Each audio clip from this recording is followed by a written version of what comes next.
Hey guys, Patrick R with TFBTV, and as you could tell from the intro, I kind of had a rough range day, but that doesn't mean that the Bergara B14 HMR is a bad gun. Really, it's actually pretty impressive for the price point it lives in. Now they're right around $1,200 MSRP, and they street for right around $1,000, sometimes less if you shop right. Now Bergara is pretty well known for their high quality barrels, as well as their high-end custom rifles that are built in the US facility. So these factory precision rifles are kind of a new entry for Bergara to the market, and I think they really did a great job. You get an adjustable length of pull stock with a spacer system, you get an adjustable cone piece or a adjustable cheek riser or whatever you want to call it, and it works a lot like the Macmillan clamp bar style, but not quite, so it's not really infringing on anybody's design. But you do get that functionality in a gun that retails right around $1,000, and the manufacturer would like to see $1,200 for.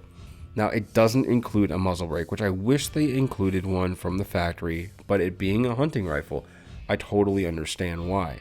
So I pulled the thread protector off and threw on my newly stamped Soundchico Omega. And between the suppressor and that anchor brake on the end of the can, it did a really good job of keeping recoil in check. And it really was pretty quiet without ear protection. Really pleased with it. So, anyhow, let's take a look at the rest of the gun. You see that it's got a nice Remington 700 style safety and bolt handle, because the receiver is pretty much patterned after the Remington 700, but it's smoothed out in a lot of ways, and it's not entirely the same. It just kind of shares the same features and pattern. Now, the safety is really easy to utilize if you're used to the Remington 700 style, and it's not totally intuitive, but it's very, very easy to use. The bolt is very smooth as well, and it's really nicely machined. I've got to say, it's still a two-lug design, so you do have 90-degree throw. Now, looking at the bottom of the stock, you can see that it's kind of a molded polymer kind of thing with some pillars molded into it. But you do get a detachable bottom metal with this. It takes AI mags, which is pretty darn cool, I think. Especially at the price point and with the availability of PMags, it's pretty cool. Now, once you pull the action and barrel out of the stock, you can really see that it basically takes Remington 700 parts. So it takes a Remington 700 trigger, it takes a Remington 700 stock, basically.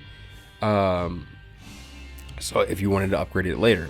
I said that was a pillar bedded stock earlier. That's not entirely true. It does have some pillars molded into the stock, and it really does help with rigidity quite a lot.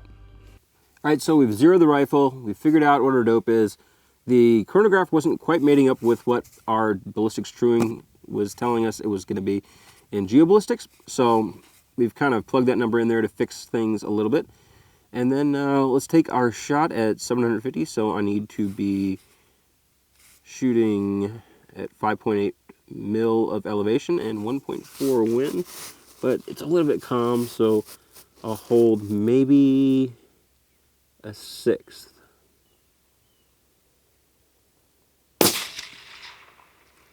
A little bit high. So let's bring that down 3/10 to 5.5.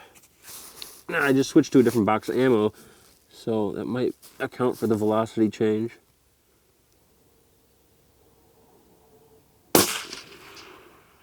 There we go.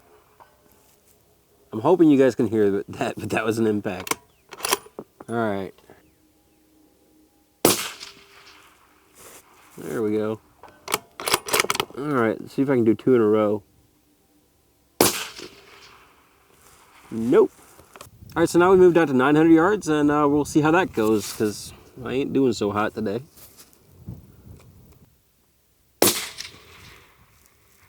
Well, a little bit high, and not quite enough wind.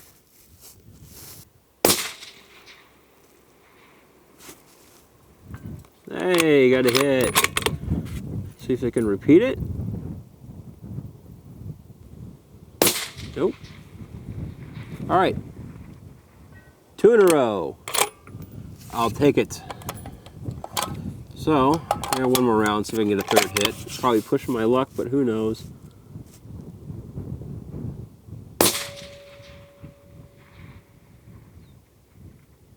Yep, push my luck. All right, so we got 2 rounds back to back, and I guess we'll move out a little bit further now. All right, so we have dialed for 1,100 yards. We had some luck at 900, so let's see if we improve at 1,100. I don't know because I'm bad at wind, really, really bad at wind. So we'll see what happens.